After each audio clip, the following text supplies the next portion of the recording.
จะเมื่อแล้วบ่โดยเอายางเมื่อบัดนี้เด้อขอมุกขอบใจเด้อน้าบ่าวก็สิกลับเมื่อแล้วเด้อขอบใจเด้อโดยยางเนาะเฉพาะของมื้อนี้พอดี800,000กับ96,000พี่น้องเอ้ย800,000กับ96,000เฉพาะรวมซื้อของมื้อนี้วานนี้เด้ลูกมาแจงแล้วซื้อเครื่องวานนี้400,000พอดีรวมทั้งหมดบวกกับตัวนี่400,000พอดี1ล้านกับ296,000เด้อแม่รวมซื้ออันนะเครื่องให้เจ้า2 3 4 5 6 7 700,000700,000กับ4,000เด้อ4,000เอามอบให้เจ้า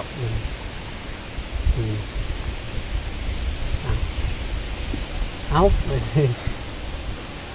โดยหลังจากทานบุญทงเด้อให้เจ้าอวยพรเนี่ยแม่เอานกมือลูกหน้าร้ายแล้วลูกเอ้ยให้พ่อใหญ่ใจดีเพิ่นให้เพิ่นมั่นเพิ่นยืนเพิ่นมาช่วยพวกลูกหลานคนทุกข์คนยากนี่แหละให้เพิ่นได้อนุมันยืนได้101,000ประชาเพิ่นเด้อเพิ่นใหญ่ทงใจดี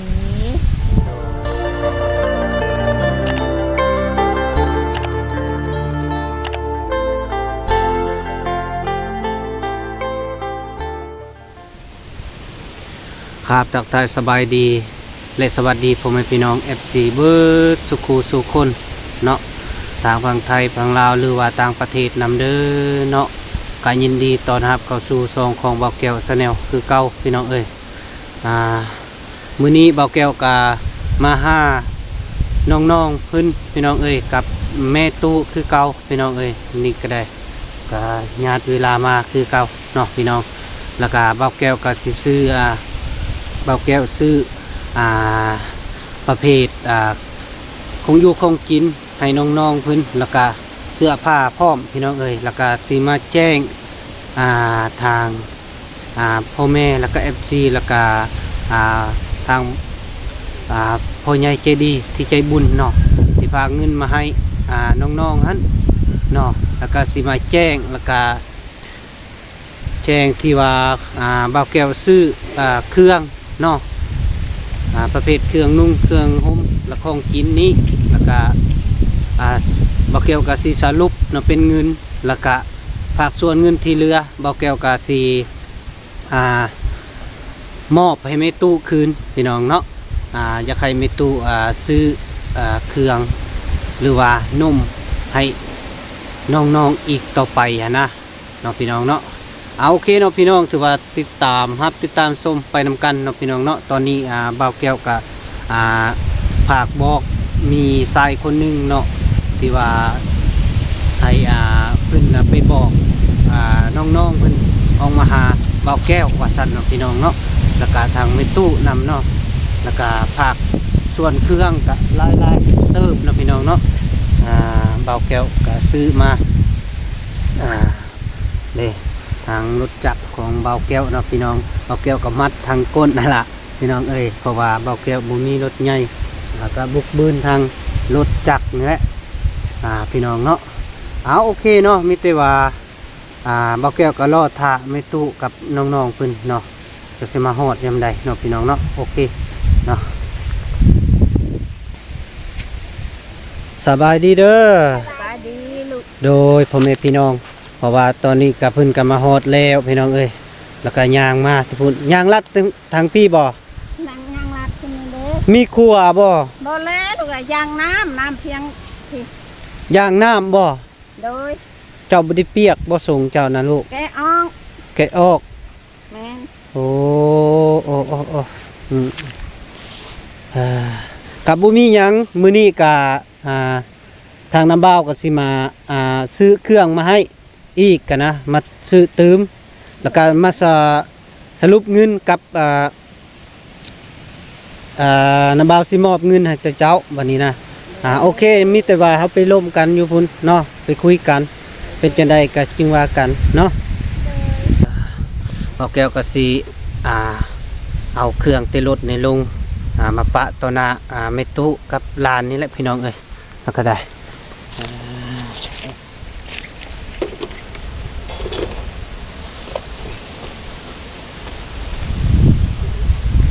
อันนี้จะเป็นปองปลาเด้อปลามัดแบบนี้เลยแต่น้ำเบาก็ได้ตรงนี้รถไงใส่รถจับนี่แหละ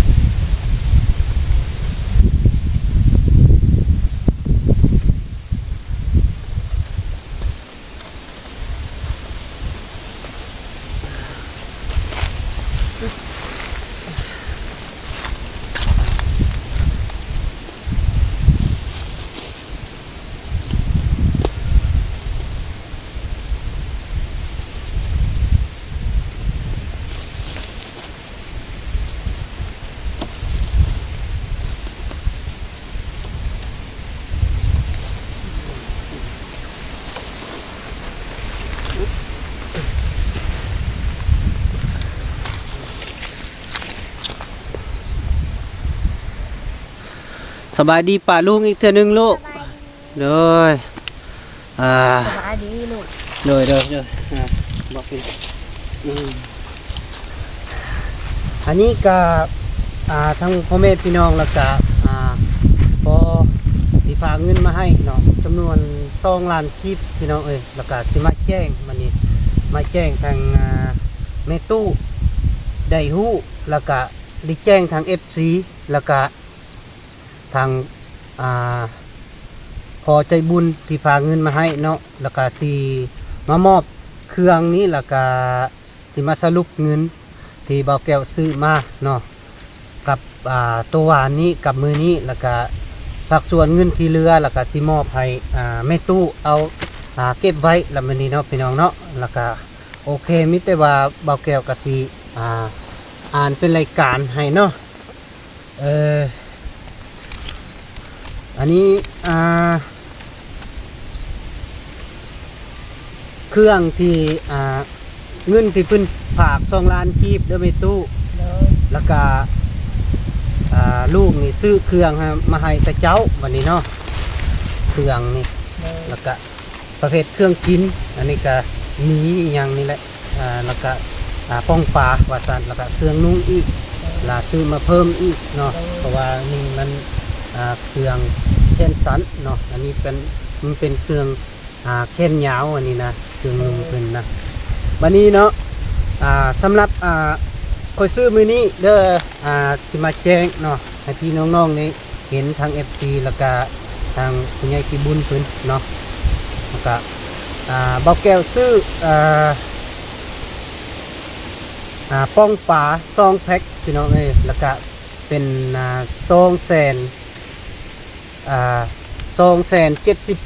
พี่น้องนี่มี2 แพ็คพี่น้องเบิ่ง2 แพ็ควันนี้ซื้อมีไวแก๊สหนึ่งพี่น้องเอ้ยแล้วก็แสนกับ16,000เด้อแม่ตู้เด้อโดยแล้วก็ซื้อเกิบอีกคู่หนึ่งให้อีหลาซื้อเกิบให้อีหลาอีกคู่หนึ่งนี่เกิบเพราะว่าซื้อเมื่อวานเนี่ยมันบ่ถึกเนาะซื้ออีกเกิบคู่หนึ่ง70,000เลยลาเด้อเกิบนี่นะเกิบงามได้นี่เกิบนะเพิ่นว่าของไทยเนาะบัดนี้นะน้ำบ่าวซื้ออีกไข่บัดนี้แตะหนึ่ง80,000เด้อแม่ตู้เด้อแตะหนึ่งน่ะ80,000บัดนี้ซื้อทรงเสื้อ2 ชุดบัดนี้นะ2 คู่นะเป็นชุดเป็นทรงเลยนะเสื้อนุ่มๆยาวๆนี่แหละนี่ให้อีหลาคือสิถึกอยู่ดอกนี่เนาะนี่แล้วก็มีอีกนะคือเป็นทรงผืนเนาะมีคนละสีอยู่แล้วเนาะพี่น้อง2 ชุดนี่เป็น360,000แม่เอ้ยพอดีเป็นชุด180,000ชุด180,000รวมทั้งหมด2 ชุด300,000กับ300,000กับ60,000ไม่เอ้ยนั่นนี่นะแล้วก็บัดนี้ร่วมซื้อ ร่วมซื้อเนาะเฉพาะของมื้อนี้พอดี800,000กับ96,000พี่น้องเอ้ย800,000กับ96,000เฉพาะรวมซื้อของมื้อนี้รวมทั้งเบิดกับไข่แล้วก็มีเนาะแล้วก็ป้องปลาป้องกระปะปลากระป๋องอย่างนั้นเนาะแล้วก็เกิบนะพอดีเป็น800,000กับ96,000พี่น้องเอ้ยเกือบสิเข้า900,000เนาะ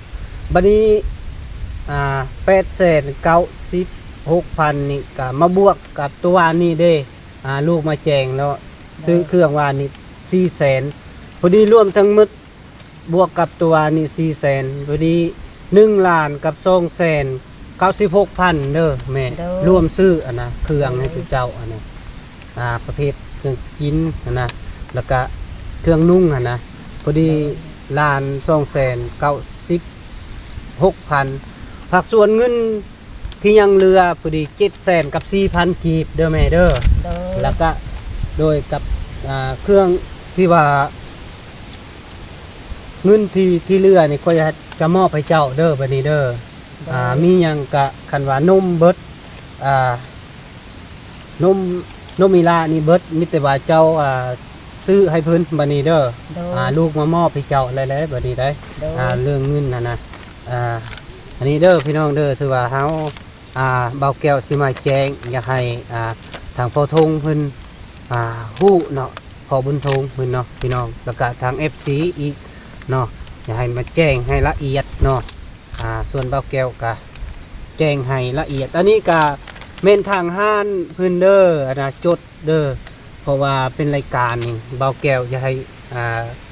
ผู้นะรายการทางห้านเพิ่นใดนี่นับแต่ซื้ออันนี้ของลาวเบิดเพราะว่ามาซื้อดูหารลาวเนาะพี่น้องเนาะในเมื่อจังสันผักส่วนเงินมีกะสิให้เจ้าเลยผักส่วนเงิน700,000กับ4,000กีบในเขา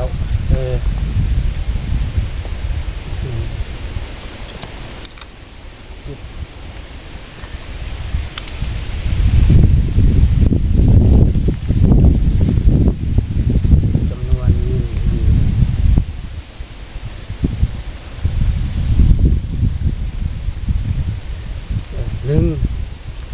2 3 4 5 6 7 700,000กับ 4,000 กีบเด้อแม่เด้อทักส่วนเงินที่เหลือนะจำนวนเงิน2 ล้านที่คนใหญ่ใจบุญเพิ่นพากมาเนาะแล้วก็700,000กับ 4,000เอามอบให้เจ้า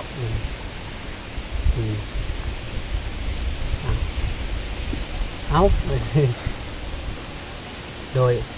หลังจากคันเดอร์แล้วก็ประเภทเครื่องนี่ก็เรียบร้อยเนาะซื้อมาแล้วมีแต่ว่าเจ้าอวยพรเด้อเล่าซื้อบุญธงเด้อพอบุญธงเด้อให้เจ้าอวยพรนี่แม่เอาลูกมือลูกหน้าร้ายแล้วลูกเอ้ยให้พ่อใหญ่ใจดีเพิ่นให้เพิ่นมั่นเพิ่นยืนเพิ่นมาช่วยพวกลูกหลานคนทุกข์คนยากนี่แหละให้เพิ่นได้อนุมันยืนได้101,000ประชาเพิ่นเด้อเพิ่นใหญ่ธงใจดีโดยบ่เป็นว้าวลูกเอ้ยโดยบ่เป็นหยังแม่ก็ดีใจนำโดยจำตายเกิดใหม่พุ่นแล้วพอใจดีเพิ่นชื่อเครื่องมาช่วยลูกหลานทุกยากโดยตะมือตะกี้ลูกมาอันตะบิดหากะให้ห้องคือสงสารหลานจนแม่ให้โดยอันนี้กันเดี๋ยวมีจิตมีใจและชื่นมกชื่นใจแล้วเพิ่นมาสุดมาช่วยแล้วกันบ่ได้ให้ในห้องและอันนี้ก็มีใจหัวยิ้มอยู่เลยโดยนี่แหละบ่มีความหลายโดยถ้าพักส่วนที่ว่าเครื่องนี่กะแล้วก็ขอมุกขอบใจเด้อทางพอทงเด้อที่ว่าพาเงินม มาให้2ล้านกีบแล้วก็ให้เบาแก้วเนาะส่วนเบาแก้วก็ซื้อเครื่องที่ว่าอีพ่อบอกกันแหละว่าซื้อเครื่องนุ่งเครื่องห่มแล้วก็ประเภทไข่ป้องปลาต่างๆแล้วก็เบาแก้วก็เฮ็ดตามอีพ่อละเด้อพ่อเด้อคอยเจ้าอยู่ดีมีแห้งสุขภาพแข็งแรงอย่าเจ็บอย่าจนเด้อไปใส่มาใส่ก็มีคนหักคนแพงพ่อเอ้ยกาลูกก็เฮ็ดตามพอสั่งมาเลยพี่น้องเนาะแล้วก็ไข่ยังกะลูกก็ซื้อมาแล้วเป็นแตะแล้วเพราะว่าคันซื้อหลายกระยานมันแตกนะเพราะว่าลูกก็มีแต่รถจักรแล้วก็บ่มีรถใหญ่คือเขาแล้วก็บุกบืนเส้นทางก็ยากก็พี่น้องเอ้ยเพราะว่าเข้ามาติพุ่นมาพี่แล้วก็8 หลักแล้วพี่น้องเนาะแล้วก็บุเลยตามทุ่งนาพี่น้องเอ้ยแล้วก็ทักส่วนเครื่องนี่กะที่พอบอกว่าซื้อโตคักเพิ่นว่าเนาะที่ว่ามันนุ่มเนาะมันหนาแล้วก็นาบ่าวก็จัดให้เลยตามคำขอที่ว่าเพิ่นสั่งให้นาบ่าวคือเนาะอันนี้มันคักเนาะสุดนุ่มหนาคักนะนี่ให้ผู้น้อยมันนี่เนาะแล้วก็โอโบเมนตัวนี้ให้ผู้เอื้อยเนาะเพราะว่ามันใหญ่เนี่ยอันนี้ให้ผู้น้อยเนาะแล้วก็เวลาบอส่งมันบุทึกเนาะเอาส่งตัวนี้ของเจ้าอันนี้ของน้องเด้อนี่แต่ว่านุ่งขักบอโลกยืด โดย มักบอแบบนี้มักบอมักเนาะตุ๊กตาบ่นี่หรือว่าอีหยังอูดบ่กระต่ายเนาะกระต่ายยงนี่เนาะงามเป็นแว่นแบบนี้เนาะเอายัดใส่ทงคืนนะพี่น้องก็ได้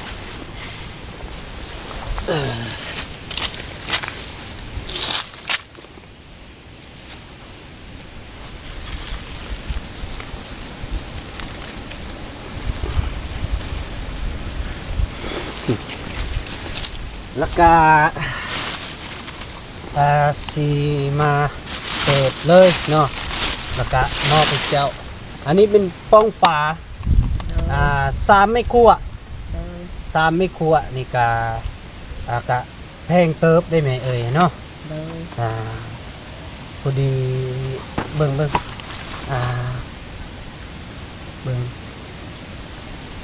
แพ็คหนึ่ง2 แพ็คเนาะ270พอดีแพ็คหนึ่งทึกอยู่140,000โมเมน135ประมาณนั่นแหละเนาะ135เนาะเพราะว่า270แล้วก็มีไวมี2เนาะ2 แพ็คเลยเก่งเนาะอันนี้จะไข่เด้อตัวนี้เด้อแม่เด้อตัวนี้ไข่แล้วก็เอาเสือกนี่แหละงัดกันอันนี้เป็นไข่นี่ไข่แล้วก็เวลาต้มมีนี่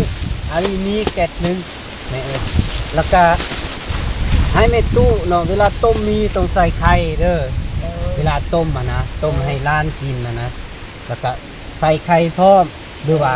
มี2 ธงใส่ไข่หน่วยนึงก็ได้หรือว่าทอดกินก็ได้ต้มกินก็ได้นะนี่แต่ว่าเจ้าบริหารเด้อบัดนี้เด้อในตู้เด้อเพราะว่าค่อยมามอบให้เจ้าแล้วได้บัดนี้ได้แล้วก็มีโอกาสหน้าอีกแล้วก็น้าเบาสิมายามใหม่เนาะโดยละเด้อเอาไว้กินเด้อปองปลานี่นะแล้วก็กินกับข้าวเด้อแล้วก็เกิบอันนี้เกิบน้ำเบาชื่อนี่คือกี่บ่อลองซุปกันดูลูกเกิบคือกี่บ่ลองซุปซุปแล้วพอดีเนาะมักบ่ลูกดีใจบ่ ใจ เลยใส่ถุงแบบนี้เนาะบ่ใส่ก็ได้ใส่เลย ซุปไปเมื่อเลยเนาะซุปเมื่อเลยก็ได้เพราะว่าก็บ่เป็นหยังลูกกินข้าวแล้วบ่เจ้า กินแล้ว กินมาได้หยังกิน กินข้าวกับปลาลูกเคยมาแต่ตัดอ้อยเดี๋ยวนี้หันได้กินอยู่เพิ่นมาแล้วกำจักจองชามือกับเพิ่นไปกะกินกระปูกแป้งไปวันนั้นแล้วลูกมันบ่มีผู้พาไปหาอีนี่หาครับป้ามันอยู่แหละ ป้า มันไปน้ำป้า โดยภาคส่วนจำนวนรายการเครื่องนี่เจ้าเอาไว้ก็ได้บ่หรือว่าให้นาบ่าวเอาไว้เองก็ได้ ลูกว่าลูกเอาไว้ก็ได้แล้ว โดย ลูกแม่ค่ะคนใจตายแล้ว โดย มันลืมก็ลืมคืองั้นเนี่ยคันลูกว่าแม่ลูกถือแม่นเด้อนี่กะแม่ให้ถือแม่บ่จ้างเด้ค่ะ บ่อมลูกมื้อนี้บ่มีเด้ออันนมนะนาบ่าวบ่ได้ซื้อมาเพราะว่ามันหนัก ยังอยู่ มันหนักบ่มีบอลไว้อันนี้ก็ก็ยังว่าหนัก ยั เติ ง บ อ แล้ว ยู่แม่เอามาให้กินนี่แม่สิให้กินแต่ละมื้อสิให้กินเทื่อละ2กล่อง โดยแล้ว กิ ก็ นตอนเช้ากับตอนเพลน โดย แม่ประหยัดให้นั้น แล้วก็ให้พวกนั่นเด้ โดย ปันให้แนวลูกแม่หลายคนลูกโตผู้ชายลูกชายฮะกะซอง โดย อันนี้ลูกโตเอื้อยอันนี้เอื้อยโกก โดยอยู่บอลเดียวบ่ อีนี่หันแม่มันเมื่อเงินผัวลูกเอ้ยเมื่อเงินผัวแหละทุกข์ยากแหละ กลับมา บ่ได้กลับมาแล้วอยู่พุ่นกับมันหลายคนล่ะค่ะแล้วแม่มันอยากไปรับจ้างเลยมาชงให้แม่ชงผักเมียนำแม่นะ โดย ไปหาพอได้ใช้นี่อ้าย นั่งดีๆลูก นางเก็บเขียลูกเอ้ยพอได้ใช้อ้าย โดย อ้ายเพิ่นคิดเห็นแล้วน้องทุกข์ยากเด้ไปกับบ่มีหยังแหละ โดย เอาฉลาเอ้ยว่านาจังนี้จังสิปันให้โต โดย กินหาให้2 มื้อ2,000 บาทมันว่า โดย โตไปหาเงินใช้แล้วผัวกับบัดผัวมือกุดลูกเอ้ยไปน้ำผัวย่านมันบ่นะบางเถื่อมันก็ลอยผัวมันหนักมัน เป็ เบื้อง น มัน รอยบ่ บ่เลยมันกุดได้ใช่มันจับหันจับนี่เลยจับแห้งหึงแล้วบ่ได้แล้วมัน อ้าว ลอย เราเฮ็ดหยัง ก้อยกุ๊ก ไปรับจ้างลูกอาตะกี้กะไปรับจ้างอยู่ภาคนั้นฮะแล้วไปเลยเฮ็ดเพียงหลดจากตัดมือออก อีล่ะน้ำบ่าวลืมเลยซื้อเจ้าซื้อหยังก็ คืออ้ำ ซื้ออ้ำเนาะ โดย น้องเด้ คือพามี พามีซื้ออ้ำพามีเนาะน้ำบ่าวขอโทษน้ำบ่าวก็บ่อยากชื่อปานใดเพราะว่าหลายคนเด็กน้อยนะคือน้องอูน้องอีนี่ก็บ่อยากชื่อใดแต่ว่าเจ้าลูกชื่อน้าบ่าวอยู่บ่ เยอะ ชื่อบ่ชื่อน้าบ่าวฮะเอาบ่ชื่อน้าบ่าวบัดนี้ เพิ่นบอกให้อยู่ยังอยู่มันบ่ได้แล้วคนไม่หามไม่เฮียนมัน ขั้นท่านน้าบ่าวไปใส่ไปตามทางแล้วเจ้าเห็นนี่จักสิเอิ้นน้าบ่าวในได้บัดนี้ฮะบ่ฮู้จักกันเลย โดย เอาว่าตีสิเฮ็ดป่านนี้ล่ะโอ้คันซั่นน้าบ่าวสิบ่มาหาละเด้อบัดนี้เด้อ มาสิเก้า เจ้า แล้ บ่อยาว ก ส บ่ รุป อยากฮู้ มา จัก ช่วย ละบัดนี้น้าบ่าวซื้อแก้วเด้อบ่าวแก้วเด้อชื่อตี้บัดนี้เด้อบ่าวมาอีกมื้อหน้าแล้วก็ชื่อแล้วเด้อบัดนี้ได้เอาเนาะ โดย อืมหลับเลย ครับแล้วยังไม่นอนลินอยู่ลุงบอกน้อยๆว่ะขึ้นมาอีกแล้วได้ว่ะลูกไปบ้างเด้อ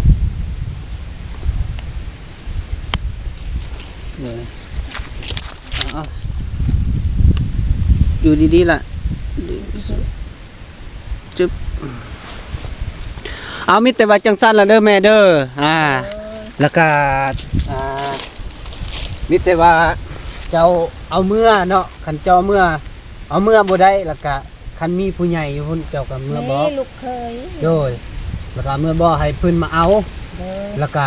เพราะว่าน้ำเบ้าก็บ่อยากปะรถอยู่พี่อะนะยันไปพุ่นแล้วก็ยันมันเสี่ยงนะรถลางหยังก็อย่าไปเบิ่งอยู่เพื่อนซานเจ้านะ เด้อ เถียงน่ะ ไปเบิ่งกับบ่เป็นที่อังลูกอายุนักก็ไม้เขาเอาแค่ยางได้มุงบ่อนนอน โดยแล้วก็ยานรถนี่แหละ เท่านั้นแหละลูกอ่ะ คันนี้ผู้เผาหยังก็สิไปเกี่ยวหน่อยนี่สิไปเบิ่ง คันลูกเคยจะมาแล้วก็ให้เราเผารถแล้วก็ลูกสิไปเบิ่งน่ะนะ เรามาแล้วค่ะมาแล้วแต่ตัดน้อย โดย จะ อ้าว สิไปมันนี่บ่ลูก แม่นแล้วสิย่างไปเบิ่งเนาะ น้อยน้อย จะหน่อยก่อน เอิ้นพ่อมึงมาเผารถให้นาบ่าวแน่เด้อ แล้วเอาเนาะพี่น้องเนาะถือว่าคลิปของเบาแก้วกับสิโจไว้สมีก่อนเนาะพี่น้องแต่ว่าเจอกันคลิปหน้าต่อไปเนาะพี่น้องเนาะให้ขออยู่ดีมีแห้งเด้อสุขภาพเข้มแข็งอย่าเจ็บอย่าจนเด้อพี่น้องเด้อ TFC แล้วก็ทางผู้ใหญ่ใจบุญเนาะที่ฝากเงินฝากกรรมมาให้น้องๆแล้วก็ซื้อเครื่องนุ่งเครื่องถือเนาะพี่น้องเนาะแล้วก็อยู่ดีมีแห้งเนาะไปใส่มาใส่ก็มีคนหักคนแพงทางเบาแก้วกับสิคอโตกลับเดินทางแล้วพี่น้องเอ้ยเพราะว่ายังสิไปบ้านน้องตั้นเนาะพี่น้องแล้วก็น้องอึ้งว่าซั่นเนาะพี่น้องเนาะแล้วก็เบาแก้วก็สิแจ้งอีกเทื่อนึงแล้วก็เบาแก้วก็สิไปเบิ่งอีกเขตหนึงเนาะพี่น้องที่ว่าเพิ่นขอความช่วยเหลือนะที่ว่าเด็กกำพร้าอยู่กับแม่ตุ2คนเรือนซานก็สิเล่นสิลมสิเซแล้วพี่น้องเนาะทางว่าแก้วก็ขอขอบใจเด้อพี่น้องเด้อทุกท่านเด้อบ๊ายบาย